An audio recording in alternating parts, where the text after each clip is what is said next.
우리 마음처럼 차 안도 가끔은 엉망진창일 때가 있지 않나요? 유독 깔끔한 누군가의 차를 볼 때면 왠지 모를 위축감이나 비교하는 마음이 들기도 합니다.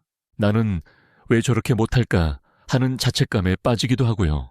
하지만 이 차이는 성격이나 타고난 재능의 문제가 아닙니다. 오히려 우리 삶의 작은 습관들이 만들어내는 결과에 가깝죠. 차 안 내울 깨끗한 사람들에게는 몇 가지 공통점이 있습니다. 이 습관들은 단지 차를 청결하게 유지하는 것을 넘어 우리의 일상과 마음가짐에도 긍정적인 영향을 미칩니다. 오늘은 그 15가지 비밀을 함께 살펴보며 우리 마음의 공간처럼 차 안도 정돈하는 방법을 배워보는 시간을 가져보겠습니다. 첫 번째, 차 안으로 불필요한 것을 가져오지 않습니다. 차 안 깨끗한 사람들은 애초에 물건을 늘리지 않으려 노력합니다. 편의점에서 산 물건 봉투, 우편물, 일담한 잡지 같은 것들을 일단 채 두자고 생각하지 않죠. 이 일단이라는 마음이 결국 차 안을 어지럽히는 주범입니다. 하나하나는 작은 물건일지라도 일단이 5번 쌓이면 조수석이 어느새 작은 창고처럼 변해버리지 않나요? 차 안 깨끗한 사람들은 용무가 끝난 물건은 그날 바로 차에서 내립니다. 장을 보고 돌아오면 봉투째 집으로 가져가고 회사 가방은 현관에 놓아두죠. 별다른 정리를 하는 것이 아니라 물건이 쌓이기 전에 미리 빼내는 것입니다. 차를 깨끗하게 유지하는 첫걸음은 청소가 아니라 물건을 차에 들이지 않는 것. 이 사소한 습관이 생각보다 큰 효과를 발휘합니다. 두 번째, 내리기 직전의 짧은 순간을 활용합니다. 목적지에 도착해 시동을 끄고 문을 바로 여는 것이 우리의 일반적인 모습이죠. 하지만 차 안이 깨끗한 사람들은 여기에 아주 짧은 한 단계를 더합니다. 차에서 내리기 직전에 발밑과 시트 위를 쓱 한번 둘러보는 것입니다. 단 2초 정도의 짧은 동작이죠. 이 짧은 순간 덕분에 마시다. 남은 페트병이나 주머니에서 떨어진 영수증 같은 작은 쓰레기들이 그 자리에서 바로 수거됩니다. 작은 쓰레기는 하루만 방치해도 주변 풍경에 스며들어 눈에 띄지 않게 됩니다. 이틀이 지나면 더 이상 신경 쓰이지 않고 일주일 후에는 시트 틈새로 떨어져 발굴 불가능한 상태가 되기도 하죠. 그렇게 되기 전에 주울 수 있느냐 없느냐는 내리기 직전의 그 짧은 순간에 달려 있습니다. 특별한 대청소를 하는 것이 아니라 매번의 이 초를 게을리하지 않는 것뿐입니다. 이런 습관을 가진 사람들의 차는 시간이 지나도 쉽게 지저분해지지 않습니다. 세 번째, 쓰레기에 정해진 집이 있습니다. 차 안에서 껌 껍질이 나왔을 때 여러분은 어떻게 하시나요? 문 포켓에 쑤셔 넣거나 컵홀더에 구겨 넣거나 일단 주머니에 넣어두는 경우가 많을 것입니다. 차 안이 깨끗한 사람들은 아무리 작은 쓰레기라도 정해진 쓰레기통 하나를 사용합니다. 시판 제품이 아니어도 괜찮습니다. 비닐봉투 하나를 기어 레버 옆에 걸어두는 것만으로도 충분합니다. 중요한 것은 쓰레기가 갈 곳을 미리 정해두는 것입니다. 갈 곳이 없으면 쓰레기는 차 안 곳곳에 흩어지게 됩니다. 하지만 여기에 버리면 된다는 단 하나의 장소가 있으면 고민할 필요가 없어지죠. 쓰레기통을 두는 것이 깔끔한 성격 때문이 아니라 애초에 쓰레기가 흩어질 경로를 차단하는 것입니다. 시스템이 먼저이고 의지는 그 다음입니다. 깨끗한 차 안은 의외로 이런 구조로 이루어져 있습니다. 네 번째, 라이시스 하는 날이 정해져 있습니다. 차 청소는 해야지 하면서도 자꾸 미루게 되는 일 중 하나입니다. 그러다 보면 오염에 익숙해져 버리고 어느새 발매트에는 흙먼지가 수북이 쌓여 있는 것을 발견하게 되죠. 차 안 깨끗한 사람들은 이런 미루기의 함정에 빠지지 않습니다. 왜냐하면 처음부터 청소할 날을 정해두기 때문입니다. 매주 일요일 아침이라든지 주유하는 김에 한다든지 타이밍은 사람마다 다르지만 공통점은 더러워졌으니까 한다가 아니라 날짜가 되었으니까 한다는 생각입니다. 이 차이는 작아 보이지만 결정적입니다. 더러워진 후에야 움직이는 사람은 오염을 인지하지 못하는 순간부터 영원히 움직이지 못하게 됩니다. 반면에 달력에 정해두면 오염 정도와 상관없이 리셋이 이루어집니다. 양치질과 같은 이치입니다. 충치가 생긴 후에야 이를 닦는 사람은 없지 않습니까? 정해진 날에 정해진 흐름대로 담담하게 실행하는 것만으로 차 안은 일정한 청결을 유지할 수 있습니다. 다섯 번째, 모든 물건에 제자리가 있습니다. 여러분의 차 안에서 선글라스는 어디에 있나요? 바로 대답할 수 있다면 아마 차 안이 깨끗한 사람일 것입니다. 차 안 정돈된 사람들은 모든 물건에 주소를 정해줍니다. 충전 케이블은 중앙 콘솔 안에, 휴지는 조수석 포켓에, 주차권은 선바이저 뒤에 두는 식이죠. 이렇게 주소가 정해져 있으면 사용 후에는 그 자리에 되돌려 놓기만 하면 됩니다. 반대로 제자리가 없으면 사용할 때마다 아무데나 던져두게 되지 않나요? 그 아무데나가 쌓이면 이거 어디에 뒀더라 하고 물건을 찾는 시간까지 세트로 따라옵니다. 차 안이 어지러워지는 것은 물건이 많아서가 아니라 물건에 돌아갈 곳이 없기 때문입니다. 주소 불명의 물건이 늘어나면 차 안은 순식간에 혼란스러워집니다. 모든 물건에 보금자리를 마련해 주는 것, 이것만으로도 정리라는 작업이 거의 필요 없어질 것입니다. 여섯 번째, 차 안에서의 식사에 분명한 선을 긋습니다. 차 안에서 무언가를 먹어본 경험 다들 있으실 겁니다. 김밥이나 드라이브 스루에서 산 감자튀김 같은 것들이요. 바쁜 날에는 잠시 식탁 대용이 되기도 합니다. 차 안 깨끗한 사람들은 식사를 완전히 금지하는 것은 아닙니다. 다만 자신만의 규칙을 가지고 있습니다. 음료는 뚜껑이 있는 것만이 허용하거나 가루가 떨어지는 과자는 차에 가져오지 않거나 식사할 때는 주차 후에만 먹는 식이죠. 이러한 선 긋기는 사람마다 다르지만 무엇이든 괜찮다고 하지 않는다는 점은 공통적입니다. 규칙이 없으면 어떻게 될까요? 시트에 케첩 얼룩이 생기거나 발매트에 치킨 조각이 흩날리게 됩니다. 한번 이렇게 되면 닦아도 완전히 원상복구되기는 어렵습니다. 냄새도 남고요. 그래서 더러워진 후에 후회하기보다 처음부터 선을 그어두는 것이 훨씬 편합니다.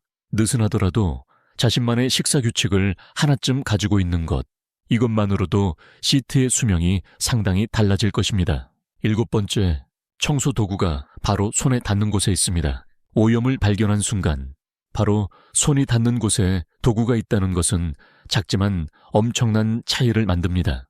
차 안 깨끗한 사람들은 물티슈나 작은 쓰레기 봉투를 글로브 박스나 문 포켓에 넣어둡니다. 거창한 청소 세트가 아닙니다. 편의점에서도 살 수 있는, 한 손으로 사용할 수 있는 정도면 충분합니다. 핵심은 오염을 발견한 후에 도구를 가지러 가는 수고가 전혀 없다는 것입니다. 대시보드에 희미하게 먼지가 보일 때 바로 옆에 물티슈가 있다면 3초 만에 닦을 수 있습니다. 하지만 집에 옷장까지 가서 가져와야 한다면 다음에 하지 뭐 하고 미루게 되지 않나요? 그는 다음에 하지 뭐가 수십 번 쌓인 결과가 바로 먼지 쌓인 대시보드입니다. 오염은 신선도가 생명이라 생긴 직후가 가장 잘 지워집니다. 시간이 지날수록 제거하기 어려워지므로 도구는 바로 손이 닿는 곳에 두는 것이 정답입니다. 여덟 번째, 언제든 사람을 태울 준비가 되어 있습니다. 차 안이 깨끗한 사람에게 왜 그렇게 깨끗하게 유지하세요? 라고 물으면 의외로 간단한 답이 돌아오곤 합니다. 언제 누가 타더라도 괜찮게 해두고 싶어서요. 라고 말이죠. 이 의식이 엄청난 효과를 발휘합니다. 자신만 탄다고 생각하면 사람은 아무래도 소홀해지기 마련입니다. 신발을 벗어 뒷좌석에 던져두거나 먹다 남은 빵을 그대로 두기도 하죠. 하지만 내일 동료를 태워야 한다고 생각하면 갑자기 서둘러 치웠던 경험이 있지 않나요? 차 안이 깨끗한 사람들은 이 내일 태울 동료를 항상 상정하고 있습니다. 실제로 매일 누군가를 태우는 것은 아닙니다. 다만 다른 사람이 타도 부끄럽지 않을까 하는 기준이 항상 마음 한구석에 있는 것이죠. 이 기준이 있다는 것만으로도 잠시 놓아두기나 방치가 자연스럽게 제어됩니다. 타인의 시선은 가장 강력한 청소 동기부여가 될 수 있습니다. 아홉 번째, 차를 나만의 공간으로 여깁니다. 여러분에게 차는 어떤 존재인가요? 출퇴근 도구, 장보기 수단, 비 오는 날 편리한 이동 수단, 물론 그것도 맞지만 차 안이 깨끗한 사람들은 또 다른 감각을 가지고 있습니다. 나만의 편안한 공간, 좋아하는 음악을 틀 수 있는 방, 생각을 정리하는 서재처럼 이동수단을 넘어선 애착을 가지고 있습니다. 자신의 방이 어지럽혀져 있다면 신경 쓰이지 않나요? 그와 같은 감각으로 차 안을 바라보기 때문에 오염이 눈에 띄고 방치할 수 없는 것입니다. 도구라고 생각하면 움직이기만 하면 그만입니다. 하지만 나의 보금자리라고 생각하면 그곳의 안락함을 정돈하고 싶어지죠. 이러한 인식의 차이가 청소 빈도에도 물건을 다루는 방식에도 모두 연결됩니다. 차에 탈 때마다 기분이 좋아지는 것, 그것은 차종이나 등급이 아니라 내가 그 공간을 어떻게 대하고 있는지에 따라 결정됩니다. 10번째, 작은 오염을 놓치지 않습니다.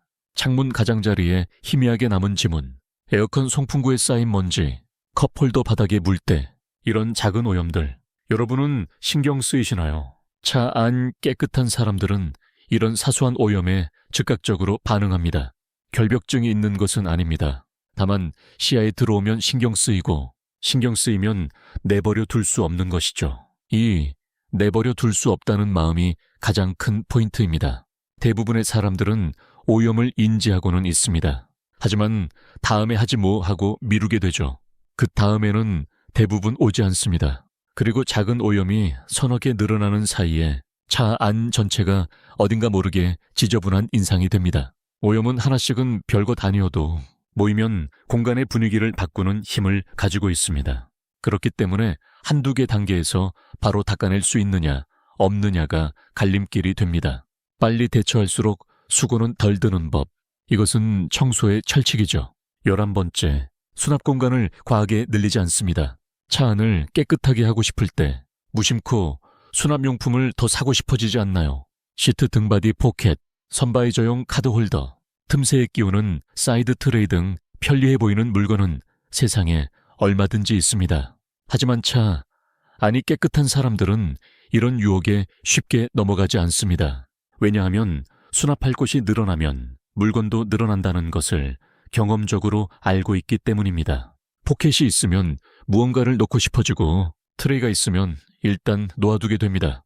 이것은 집의 수납과 완전히 같은 원리입니다.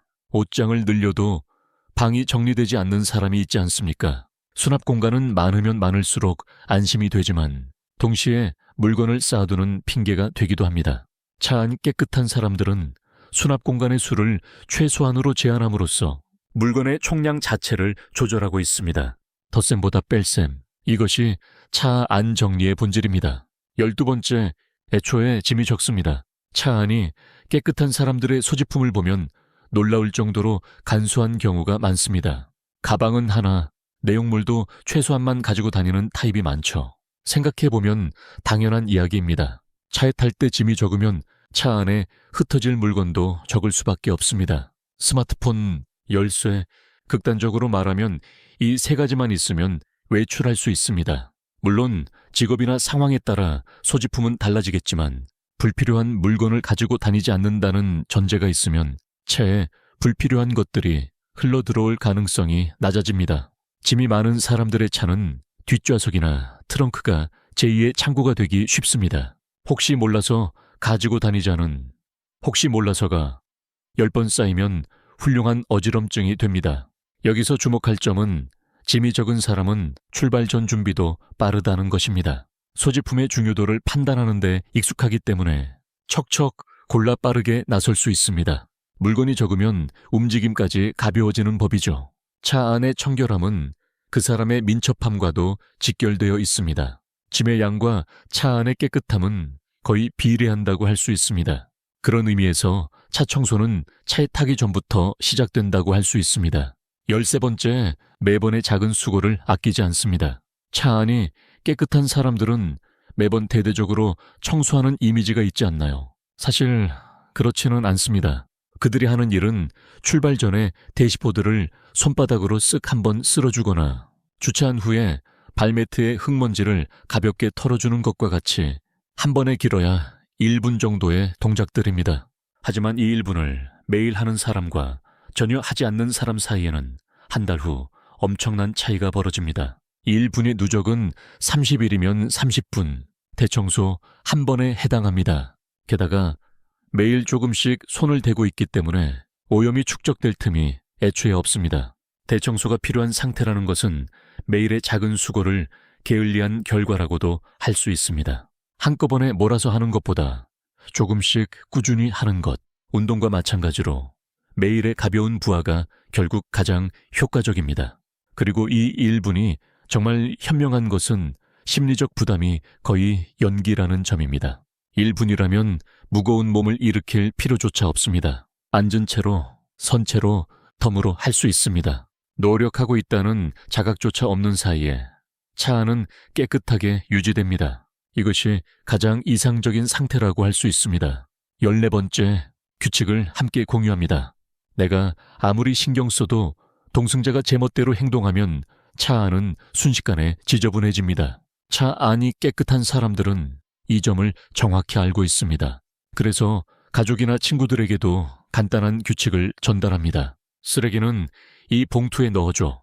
음료는 뚜껑을 닫아줘와 같은 짧은 한마디이지만 그 효과는 엄청납니다. 특히 아이가 있는 가정에서는 이 규칙의 유무에 따라 차 안의 상태가 확연히 달라집니다. 규칙을 전달하지 않은 채 왜 이렇게 어지럽히니라고 화를 내도 상대방은 어떻게 해야 할지 모르는 것이죠. 깨끗한 상태를 유지하고 싶다면 나 혼자만 애쓰는 것이 아니라 채 타는 모든 사람을 참여시켜야 합니다. 강요하는 것이 아니라 공유하는 것입니다. 중요한 것은 전달 방식에 날카로움이 없어야 한다는 점입니다. 신경질적으로 느껴지게 하면 상대방은 채 타는 것 자체를 불편하게 느낄 수 있습니다. 여기에 넣어주면 고맙겠어. 정도의 온도가 적당합니다. 규칙은 엄격함이 아니라 친절함으로 작동할 때 더 오래 지속됩니다. 차 안은 그곳에 타는 모든 사람의 공유 공간이므로 모두가 함께 지키는 것이 자연스럽습니다. 15번째, 차 안은 나 자신의 명함입니다. 영업하는 사람이 차를 타고 거래처로 향했을 때 상대방이 문득 뒷좌석을 보았는데 쓰레기가 흩어져 있었다고 가정해 봅시다. 이것은 업무 실력과는 관계없을 텐데도 인상은 확 나빠지게 됩니다. 반대로 아니 깔끔하게 정돈되어 있다면 깔끔하고 성실한 사람이구나 하고 느끼지 않나요? 차 안 깨끗한 사람들은 이 무언의 메시지를 자각하고 있습니다. 차 안은 살고 있는 방만큼이나 그 사람의 일상이 비쳐 보이는 공간입니다. 평소 생활 습관, 물건과의 관계, 세심한 배려까지 모두 차 안에 드러나게 됩니다. 그렇기 때문에 다른 사람이 보든 안 보든 상관없이 항상 일정한 상태를 유지하고 싶다는 마음이 작용합니다. 이것은 과시가 아니라 자신의 존재 방식에 대한 성실함입니다. 그리고 이 성실함은 신기하게도 다른 장면에도 파급됩니다. 차 안을 정성껏 다루는 사람은 책상 위도 정돈되어 있고 옷차림에도 신경을 씁니다. 차만의 이야기가 아니라 일상 모든 것에 대한 태도가 먼저 차 안에 드러난다는 것이죠. 정돈된 차는 말보다 유창하게 그 사람을 이야기합니다. 차 안은 달리는 명함인 셈입니다. 차 안 깨끗한 사람들은 특별한 도구를 사용하거나 매일 몇 시간씩 청소하는 것이 아닙니다. 그들이 하는 일은 모두 아주 사소한 것들입니다. 불필요한 것을 가져오지 않고 방치하지 않으며 스스로 규칙을 정하는 것, 그리고 그것을 담담하게 당연한 듯이 계속할 뿐입니다. 여러분의 차 조수석은 지금 어떤가요? 혹시 뭔가 놓여 있는 것이 있다면 오늘 차에서 내릴 때 딱 하나만 가지고 나가보세요. 그것이 깨끗한 차 안을 향한 첫걸음이 될 것입니다. 오늘 나눈 이야기들이 여러분의 마음에도 작은 울림을 주었기를 바랍니다. 다음 영상에서도 삶과 마음을 치유하는 따뜻한 처방전으로 찾아뵙겠습니다. 시청해 주셔서 감사합니다.